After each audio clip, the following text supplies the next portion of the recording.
तला चाहिँ 3 वर्षको बच्चालाई आमाले छोड्नु त्यसमा त्यो कडा गर्ने आमा बाउलाई पनि कडा गर्ने यो कुरा चाहिँ मलाई पिटिकै चित्त बुझेन है माननीय ज्यूले बोल्नु भएको यो शब्द चाहिँ असाध्यै दुःखदायी शब्दहरू बोल्नु भएको छ। तपाईले के भन्नु भएको छ भने 3 वर्षको बच्चालाई आमाले चेपेर राख्नु पर्थ्यो, आमाले छोड्नु नै गल्ती भयो, यसमा चाहिँ बाआमा पनि अलिकति स्ट्रङ हुनुपर्छ, सचेत हुनुपर्छ भन्नु भएको छ। अनि माननीय ज्यू 3 वर्ष 4 वर्षको बच्चाहरूलाई काखमा च्यापेर बस्नको लागि धनाढ्य खानदानी परिवारका नोकर चाकर राखेर बसेका परिवारका बच्चाहरू मरिएका होइनन्। गरिब दिन दुखी जनताहरूको जसले चाहिँ बिहान बेलुकाको अर्काको काम गरेर छाक टार्नु पर्ने अवस्था सिर्जना भएका जनताहरूको बच्चा मरिरहेका छन्। त्यस्ता जनताहरूले भन्नुस् तपाईहरु 3 वर्ष 4 वर्षको उमेरको बच्चालाई कसरी च्यापेर बस्न भ्याइन्छ?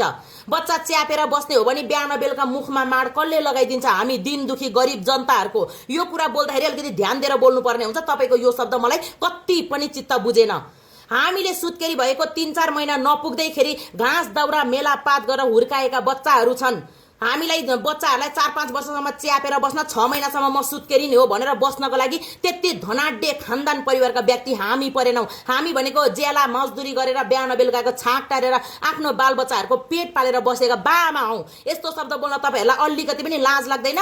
तपाईहरुले बाआमालाई कमजोरी देखाउनुको साटो यस्तो बलात्कारीहरूलाई चाहिँ फाँसीको सजाय हुनुपर्छ।